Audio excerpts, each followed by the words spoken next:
Thank you for coming.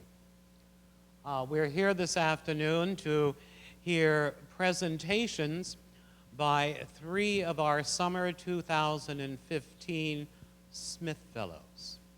We're going to hear from Sarah Hines, who went off to New Zealand to work with Dominican sisters there in their ministry to the deaf and several other things. And then we're going to hear from Emma Beer and Janine Justiniano, who together went to Auki in the Solomon Islands, where Bishop Chris Cardone, a member of the PC class of 1980, and a priesthood classmate of Father Mark Knoll and Father Brian Shanley, is serving as bishop. As a young priest, he was requested by the Australian Dominicans to help in their missions in the Solomon Islands. Off he went, and within a few years they made him a bishop. And for several years now, we've been sending Smith Fellows to Bishop Chris and to the Dominican sisters there in the Solomon Islands. So they will be speaking to us second. This past summer, we sent 10 Smith Fellows off to 7 venues around the world. With those 10, we have had a total of 53 Smith Fellows over 7 summers. I've lost count of the places they've been, but somebody tells me that it's 26. We have spent $250,000 doing this, and all of that money has been contributed by generous benefactors, most of them current members or former members of the Board of Trustees. We're very proud of this program in the Office of Mission and Ministry, and I've been privileged for the entire life of the program as Associate Vice President for Mission and Ministry to chair the selection committee and to direct the program. We have with us this afternoon a handful of Smith Fellows from former years. Julia Guerrette is here. She wasn't on crutches last evening. She then played soccer, so much for midnight soccer. Last year, Julia pioneered the Smith Fellowship program in Chimbote, Peru. Sitting back a little farther there, raise your hand, Kate. Caitlin Williams, who went to Chimbote this past summer and who made her presentation last evening. Sitting far in the back, almost to the rear, is Heidi Freitzel. Heidi pioneered along with a classmate of hers, Amanda Haluga. Heidi and Amanda went off to Pietermaritzburg, South Africa, which is near Durban on the Indian Ocean coast. And they had a splendid experience with the Dominican friars there. And now that Heidi's come back and become a member of the campus ministry team, she's going to be promoting Pietermaritzburg as a site for Smith Fellows to return to. Do I have any other former Smith Fellows here? I see at least one person who tried, Skylar. But anyway, I welcome all of you. It's great to see your interest in the program, the experiences of our Smith Fellows, and of course it's great that many of you have come to support your friends as they, with a little bit of nervousness, prepare to share their experience with you. So I'm asking Sarah Hines, who went to Auckland, New Zealand, to make the first presentation.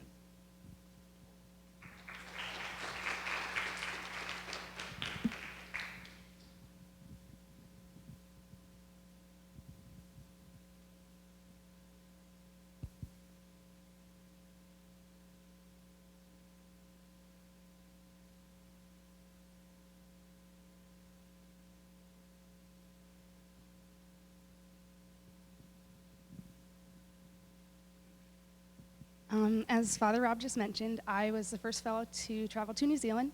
I went to the North Island. One of the major cities at the top of the North Island is Auckland. I was there and welcomed by, the lady on the left is Sister Carmel, on the right is Sister Helen, both New Zealand natives. A little bit of history about them. 3 sisters landed in Dunedin, a little bit below Christchurch, the South Island, in 1871 to begin teaching in the Roman Catholic schools, and it wasn't until 1932 that sisters made their way up to the North Island, and now they spread out all across both islands, so that's good. And I lived in Mount Albert in a small flat with the 2 sisters, which is about 10 minutes from the heart of Auckland City. It would be a good assumption to guess that I chose to go to New Zealand because there are absolutely no snakes on either island, but I promise there's a little bit more to my decision. There are 40 states in the United States that recognize American Sign Language as an official language, so you could see that that's obviously subpar in only 34 countries around the globe that recognize New Zealand, Sign Language as an official language. New Zealand is one of those, and about 420,000 people out of their 4.4 million people that live on those islands have hearing loss. To do the math for you, that's about 10.5% of the population. I have an interest in speech pathology, specifically as it applies to deaf education. So that was a major target point for why I chose New Zealand. The reason why a lot of the people on these islands do have hearing loss is because of the huge migration of Pacific Islanders. And as I'll get into later, the indigenous people of New Zealand are called Maori people. They have different medical practices. They believe in a little bit more of a natural remedy situation.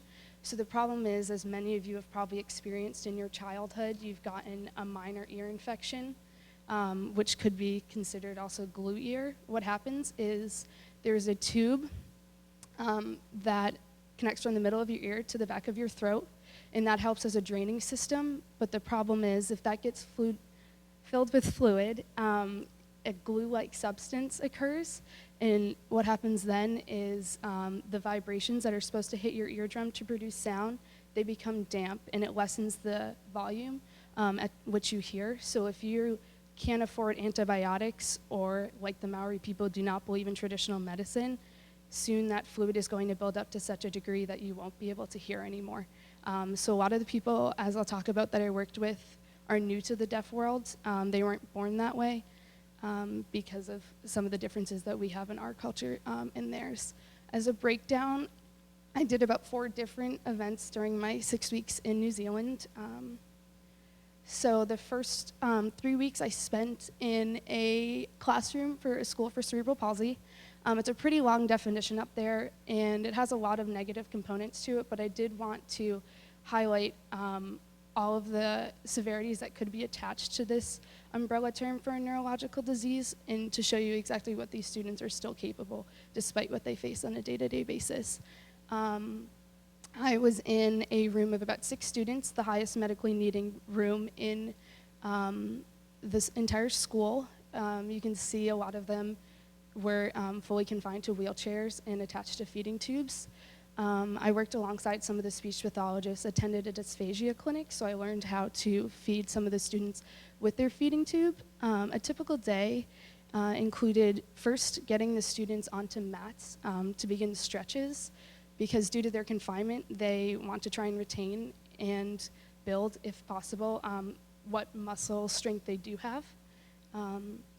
On the right, I'm going to play a video about this boy, Christian. Him and I worked very hard together. He didn't warm up to me very nicely at first, and I think that's why the teachers I was with stuck me with him. So a lot of the people in this classroom had multi-sensory impairments, meaning that some of them responded worse or better to audio, something visual, or something tactile, meaning by touch. So the student to the left, she was stuck in that position due to her cerebral palsy, but the button that she's using, if she taps your cheek once, it's a yes, 2, it's a no. And in this video that I'm going to play, you can see Another sensory way that we communicated with the students, there's a tag around my neck. The left has a yes and the right has a no. So the student Christian used eye gaze to respond to different questions. And a taniwha in Maori culture is a sea creature.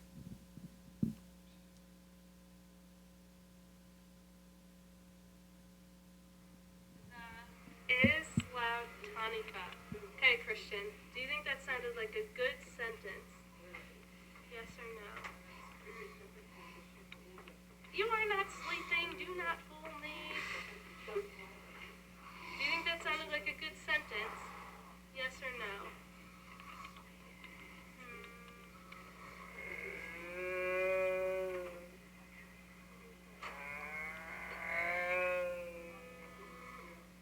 Do you want to hear it again? The is loud taniwha. A good sentence? No. We're looking at yes.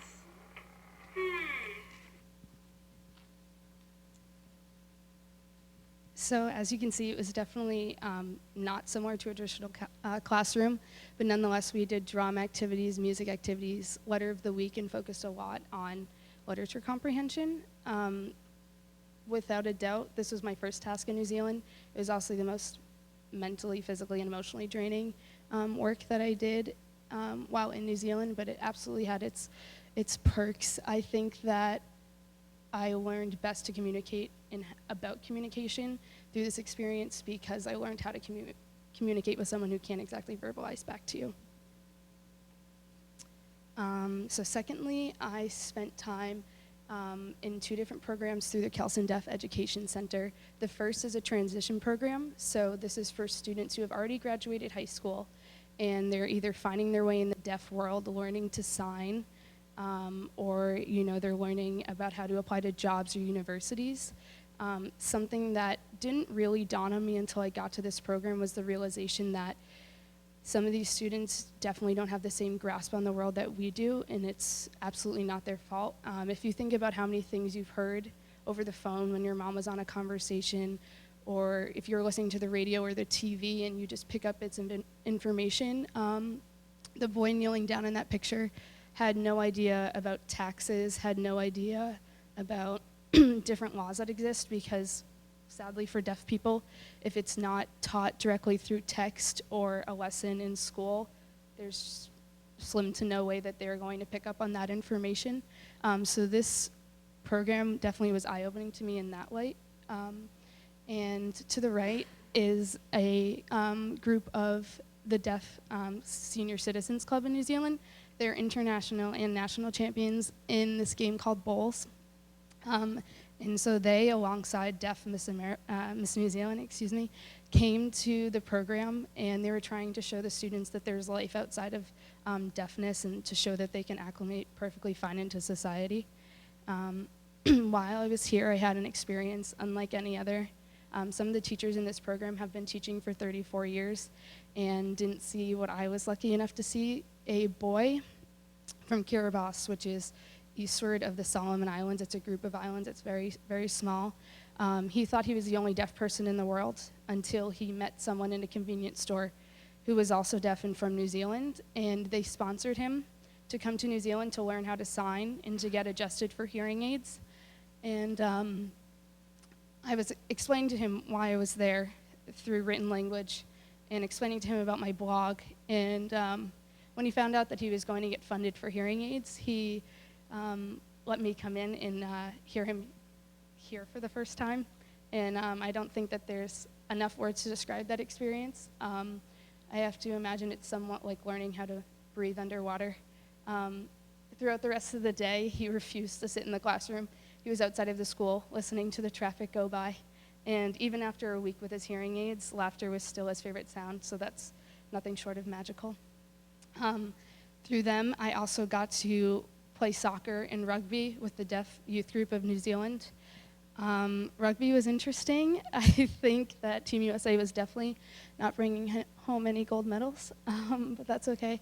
It was still fun nonetheless, especially to learn how they talk to each other if they want to pass the ball.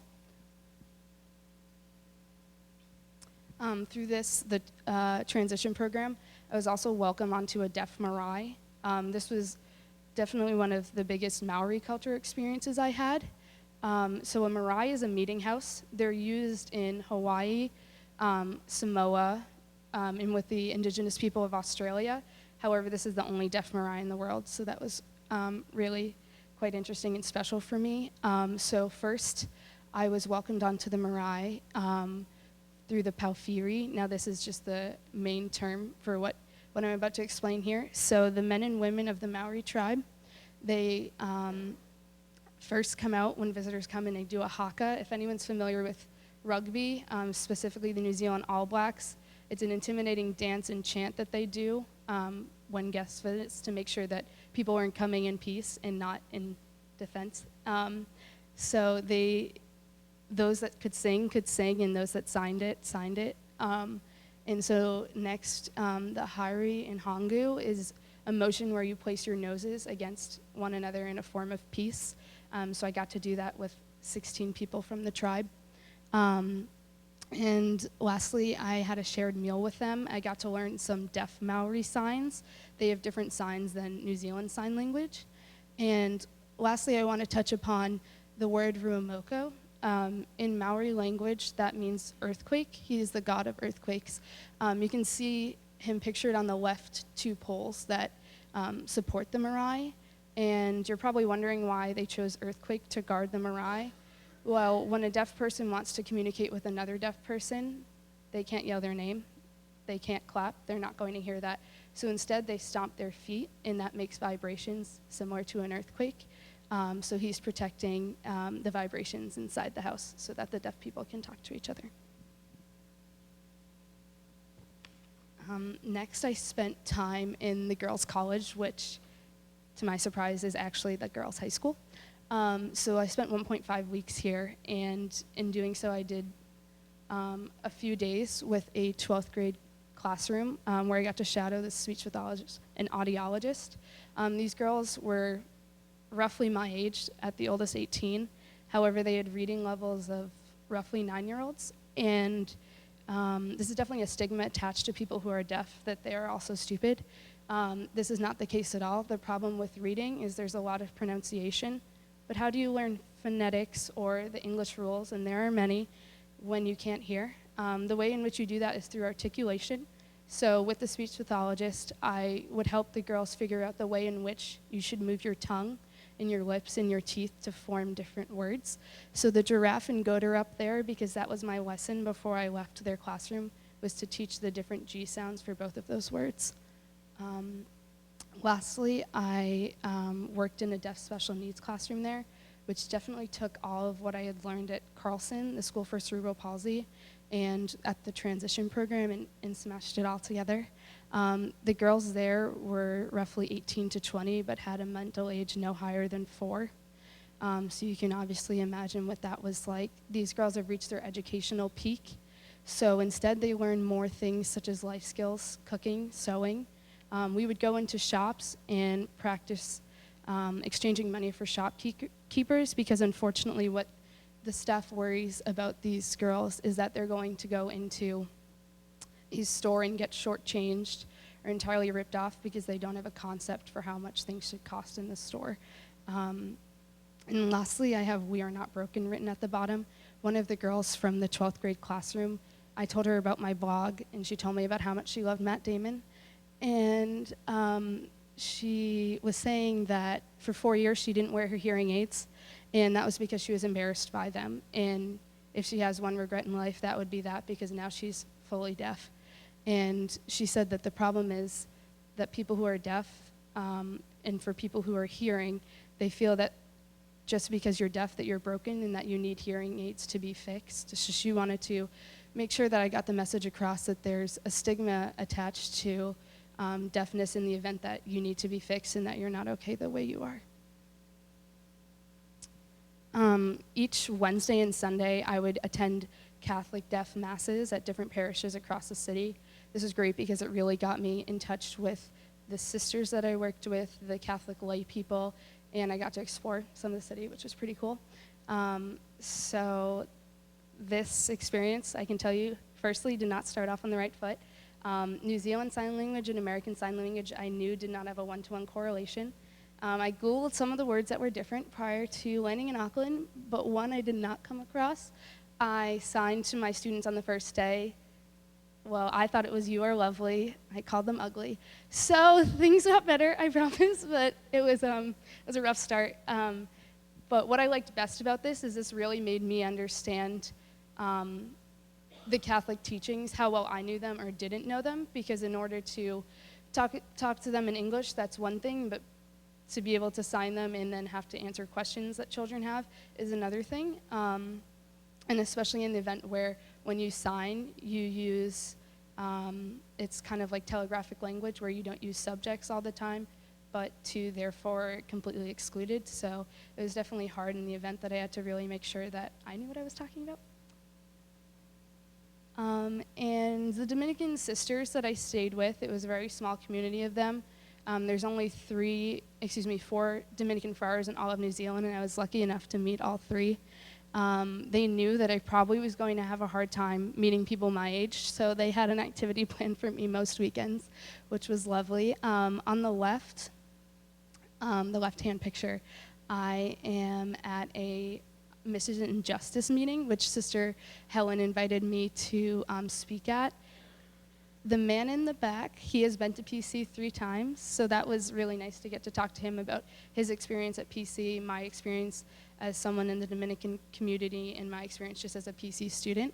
To the right is an entire Dominican family gathering, so this is Dominican lay people and all of the Dominican sisters and brothers, minus the one I mentioned, try and get together about twice a year. And to the right, and in the center picture, is Sister Mary Constance. I was very lucky to meet her.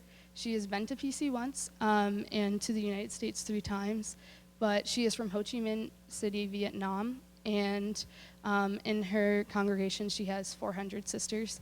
So it was definitely an interesting perspective to see how her convent is run compared to the more I guess, modestly run New Zealand convent that is affiliated. And of course, I would include some pictures of exploration. To the top left, it was in Queenstown, New Zealand. The sisters offered me a flight to really go and explore New Zealand, but most importantly, to see the root of Dominican life. I was there with Sister Mariana, who's pictured center. We're in their nice little downtown area. To the bottom left are the Remarkables, which are mountains tied very closely to Queenstown, a little bit famous. And to the top right is I was able to sail on an America's Cup boat. So that was very exciting, especially being close to the ocean at home. And the bottom right is where I had my last meeting with the people that I worked with at the Catholic Dead Center, which is in the Sky Tower, which is an iconic piece of Auckland skyline. So lastly, I do want to thank Father Rob for helping all of the applicants and to the fellowship committee for their contributions to making this such a life-changing experience for all who are able to go. And lastly, to my friends and family for helping me from the start of this journey to now.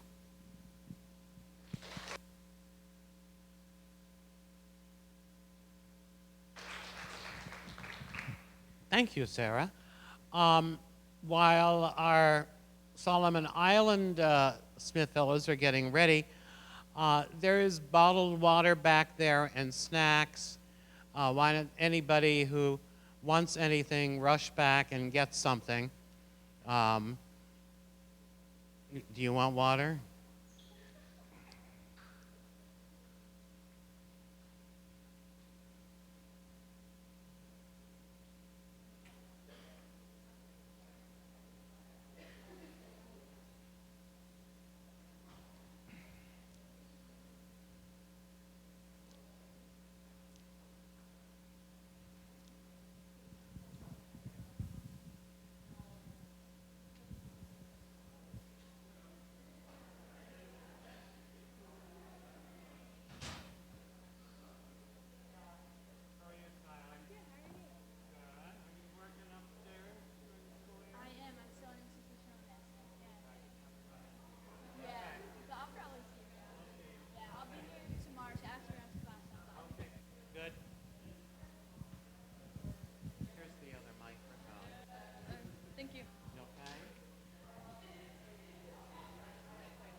Okay, let's come back together. We've lost some people in the front. If anyone wants to move up to more comfortable chairs, you're welcome to do so, or you can be good Catholics and continue to sit in the back. Oh, it's true. Okay, Julia's coming back. Take your time.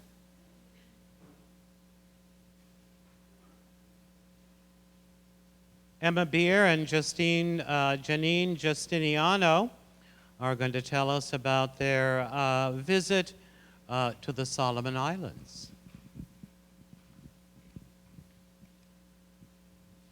Hello, everyone. I'm Janine. And I'm Emma, and if you don't know our names.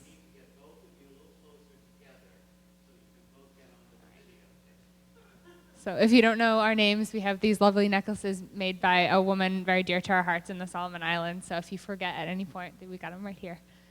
So Janine and I, as Father Rob introduced, spent this summer in Sydney, Australia, and the Solomon Islands. And we're here happy that you came out, and we're going to share our experience with you a little bit. So if you guys don't know where the Solomon Islands is, it's right in the South Pacific Ocean. It's circled right there.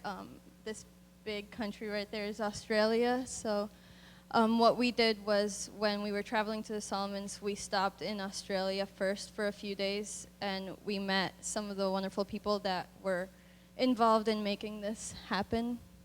So since sometime around last fall, Janine and I had been communicating with Sister Rosemary Kin, who's wearing the lanyard there in the middle. So she helped organize this trip a lot, and it was really incredible to be able to finally meet her and meet those other wonderful support team of women in Australia who are just as passionate about serving the Solomon Islands as we came to be. And they helped us a lot with their wisdom and their guidance in getting ready for the trip. So it was a great experience to stop first in Australia before we headed on over.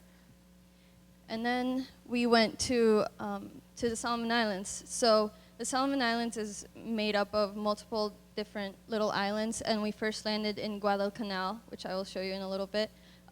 We landed in Honiara, the capital, and that's when we met most of the Dominican sisters of the Solomon Islands. As you can see here, they're all wearing blue. They don't wear the white habits just because of the temperature.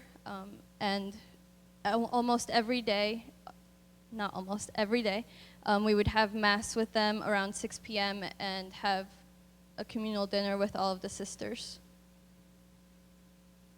So right here you see Guadalcanal. That's where Honiara is. And then we took a ferry to Auki, which is in another island called Maleta. And after we got off that ferry into Auki, we were home for the next 6 weeks, and probably for the rest of my life that will be a home. So we stayed with Bishop Chris, getting off the ferry. He was there. It was chaotic getting onto the wharf. We didn't know anyone. They're speaking a different language. We were the only two people from America there, but he took our hand, helped us off the ferry, and since that moment, he was sort of he had our hand, and he was guiding us through the rest of our experience. And we went home with him to his community. It's called Whenua-Lama, which in their language means place of peace, and a place of peace it was. This is the bishop's palace. This is where Bishop Chris lives in Whenua-Lama. This is the chapel, Our Lady of Whenua-Lama Chapel. I don't think I've ever seen anything so beautiful. So actually, back to the chapel, something that you can't tell from this image, but the chapel is, as Bishop Chris is a Dominican, as Father Rob said, he graduated from PC, the chapel is set up just like the priory is here. So the pews are actually facing each other, and from what Bishop Chris explained, they do that and so that when you're praying and when you're saying morning and evening prayer and you're part of the Mass, you're preaching to each other. So even though the chapel, every morning at 6 a.m. we had Mass, and it was filled with high schoolers, filled with Solomon Islands kids. They weren't Dominicans, but with their lives and their prayer and their activities, they were preaching to us the entire experience, and that was really important.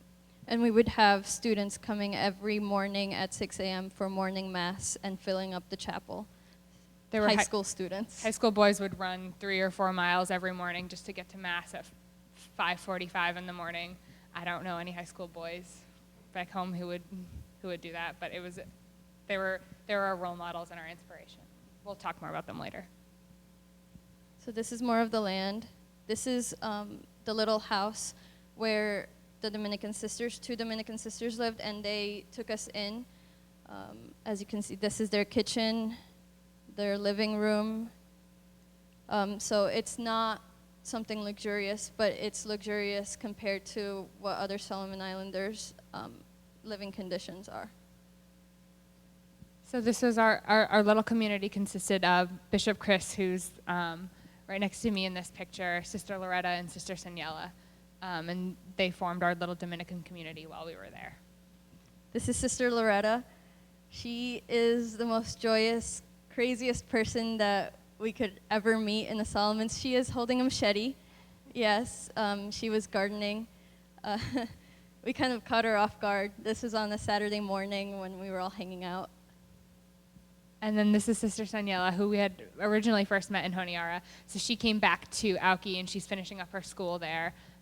And she was, again, one of the most joyful people. She had the most beautiful voice. At 5:45 in the morning, she would lead all the hymns and was outstanding. She is great at Zumba. So, and then also on the community, Bishop Chris has a house a little ways down the driveway. Uncle Ben, he's the director of education for Auki, and his daughters and their friends became our friends too. And again, I learned so much from these girls, whether it was how to climb a tree, or whether how you were supposed to really look out for your friends, or how to pray from your heart. We continuously learning from these people. How to draw a princess. How to draw a princess. So one of the main projects that we had in the Solomon Islands is to work with the kindergarten kids. It's called the Kindy. So we were in 2 Kindies. We were in the St. Augustine Cathedral Kindy for the Diocese of Auki, and this is the St. Augustine Kindy. We were mostly singing songs with the little kids, coloring with them, just being a sort of resource for the teachers, and just being present and helpful with anything and everything. Yeah, they asked me to bring my guitar a lot. This is Emma writing up the songs so that the teachers would make sure that they would sing them while we weren't present. So the classrooms, again, we said there are these 2 kindergartens, and there were about, I know in one of them there are 120 students, and it was about 2 rooms. It was smaller than the space we're in right now, but for 120 students. Not all of them were there every day because their families weren't that consistent about sending them to get their education. But regardless, the teachers were still unbelievably overwhelmed with how many kids they had and having to look after them all day. But they did their best and with the kids, and we did what we could to help, and it was great to learn from them. So this kindy is in Liliciana. It's a little village in Auki. It is called the Promised Land. It consists of one of the poorest populations of Solomon Islanders that we've ever met, but also the happiest that we've ever met. These are the little kids in the kindy, and these rosaries were donated by campus ministry. They really loved it. So going off that last picture, in the Solomon Islands, there is no real separation of church and state. So we would begin every day in the classroom and would end with a prayer, and all the kids were in it with their whole hearts, and there was no real issue or contention about that because people's faiths, whether they belong to different denominations or not, it was important to pray, and it's important in that culture. So that was a beautiful difference that we experienced there.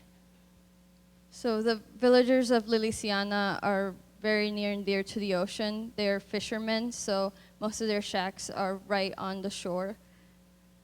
And as you can see here, you have the ocean right behind the Liliciana Kindy, which is right on your left. And this was on our very first day. Bishop Chris walked with us, and he basically introduced us to the kids there, and they became our friends instantly. This was in the first 5 minutes of us stepping in. These are more pictures of the little kids. They don't have much. They have one special outfit, and that's for the weekly mass. Bright and shiny faces. So this is St. Peter and St. Paul. It is the parish in Lillisiana. They don't have a parish priest. This is more of a place where the bishop comes every Wednesday night to say the mass there for the villagers that can't make the walk, the 2-kilometer walk to the cathedral on Sundays. And fortunately, I was able to play a big part in the liturgy. For most of you who don't know, I am in the choir here at PC, and so music is a very big, important part of my life, and that's how I express my faith in God. And I was able to join George, who is here, and a few other kids from Lillisiana in the choir. So it was a great experience for me, something that I will never forget. The people in Lillisiana and throughout the Solomon Islands really allowed us and encouraged us to take part in their faith and in their liturgy, and whether that was through music like Janine did or through dancing. Actually, during their masses, when they're bringing up the gifts, they do a special cultural dance, and they taught us how to do that. So we were able to do that at one of our last masses. We were able to participate in the mass that way. And I think something really beautiful that I learned from them is they don't compartmentalize their faith, again, in just like their education. It's not, oh, I'm going to pray now, and then I'm going to go to school, and then I'm going to see my friends. Their faith informs everything that they do, and that's something that I learned from them, and I hope to incorporate more into my life, too. And Bishop Chris, so this is him. He's at the baptismal ceremony. So that week, there were only 6 baptisms. There are normally 20 or 30 when he goes there. So this was a small number, and he was a little embarrassed about it. He wanted us to see the real full community, but I don't know. I know in my parish back home, there are probably not even 6 a year. So Bishop Chris plays a huge role in the lives of the people, both as a Catholic pastor and as their friend. You can see the huge difference that he makes when he walks through. He knows everyone's names and is best friends with the kids and the adults, and plays a role in like the government too. But he's also has a fun side too. We went on trips with him to the river to go swimming, to jump off bridges, and he has kids in his kitchen all the time feeding them. Their families can't afford to give them more than 1 meal a day, so he takes them in before school and will have coffee and crackers with them. There's a high school across the street, and whenever there's no rainfall, so the Solomon Islands is very dependent on rainfall for their drinking water, their shower water, to wash the plates, and so they have periods of drought sometimes, and the high school runs out of water, and so Bishop Chris has a little river running behind his home, and so he welcomes them day and night if they want to refill their water bottles. So one of the first roles that we saw Bishop Chris playing in was right after we got off the wharf. He went right up to Kalufi Hospital to take a walk around and to visit all the sick patients and to pray with them and to just check in on them. How are they doing? How's their treatment going? So that was one of the first things we did in Auki. And since then, we sort of went back for a couple weeks on our own. And this was us on our way to the hospital. We jumped on a truck that was labeled Kalufi Hospital. They let us on. We jumped on the back of that truck and while it was still moving. Yeah, and it went down the wrong road for a while, but it was all right. We just went with the flow. That's how you do it in the Solomon Islands. So for a few weeks, we spent time in the hospital following a couple of the doctors around. So Kalufi Hospital, this is the picture of it here. It's the only hospital on the entire island of Malaita. There's about 150,000 people and 3 doctors, and I would argue that there's only really 1 doctor who's there all the time for 150,000 people, so that's pretty incredible. And the resources that they had were minimal at best. The staff was ridiculously overworked, but everyone sort of did the best that they can with what they had, and it was really eye-opening. So how the hospital is set up is that each section of the hospital is a certain ward. So there's the women's ward, there's the men's ward, the children's ward, the maternity ward. We spent a lot of time in the children's ward and just seeing how resilient the little kids can be when they're in so much pain, the strength that they have because they only have mild pain relief, was really eye-opening for us and very inspirational to us. So this is Benny, one of our favorite kids who was there. He was there the whole time. At first, we thought he was just the son of one of the patients or something, but we later found out that he was a patient there himself. He had tuberculosis and meningitis, and well, he was just there to recover. But when we first walked in, he wasn't really smiling. He was sort of just had hollow eyes. He was like sort of just meandering around. And then, but by the end, he was smiling and laughing, and we were playing tag with him. And it was really moving to see what the hospital was able to do with whatever resources. Of course, there are plenty of patients who we knew could have, survived or recovered much faster if they were here. But to see that the people were doing what they could with what they had, and seeing that it did make a big difference for some of these kids, was really powerful. So our experience in the Solomon Islands has been something really unforgettable. We've made friends for a lifetime, and we definitely know that we want to be back. The sort of faith life that they have is inspirational and something that we definitely want to bring over here at Providence College. So as you can see here, this is Ryan Frazier. He was a Smith Fellow about 3 years ago, and he is back now teaching for 6 months in another village. So that shows the power of the Smith Fellowship and how it can attract people to places where they would never think they would ever be. And I know Janine can attest to this. I sat on my bed all weekend and today trying to think of what sort of last thing I could say to everyone to sort of summarize this experience and really convey everything we learned and how grateful we are for it. And I really couldn't come up with anything. Words don't really do it justice. We tried to show you pictures and maybe get some idea of it there, but I would encourage you to just go experience it for yourself. So we would like to thank everyone that was really involved with getting us there, Father Rob and the committee and the generous donors. I know I speak for Emma and myself, where we would never be able to do anything like this if it weren't for the program. So thank you very much.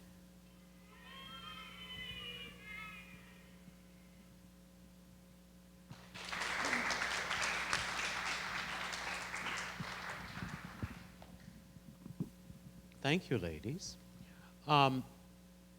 Sarah, do you want to come up here with Janine and Emma? Does anyone have any questions for any of our three presenters this afternoon? It's all perfectly clear. Anyway, I do thank you, ladies. You've been wonderful Smith Fellows, and you've made great presentations, and I personally am deeply grateful. We have pictures, a little exhibit around the front of the room. Pictures from, is there any pictures from you? See, pictures from the experiences of previous Smith Fellows. That's the fall exhibit here at the Center for Catholic and Dominican Studies. For any of you who are sophomores or juniors and be interested in pursuing a Smith Fellowship, we will have information sessions next week, Tuesday at 7, Wednesday at 4, Thursday at 7, right here. You're invited back for that. We do have another presentation tomorrow evening at 7. These will be Smith Fellows who have gone to the Philippines and to South Africa. We will then have a reprise Smith Fellowship presentation during St. Dominic weekend, and that's on the flyers that are round and about the campus. I'm very grateful for you coming this afternoon. So much goes on here at Providence College. You're barraged with advertisements for this gathering, that gathering, and any other gathering, and if you're like me, most of them just meet the delete button. But thank you for noticing this one, and thank you for coming and supporting your friends here as they make their presentation. Do you feel a lot better now? Yeah, they do. It's called payback. I remind them that we'll give them all of this in the world, but when they come back, they have to tell the story. So I hope all of you have a nice evening, and thanks once again for coming.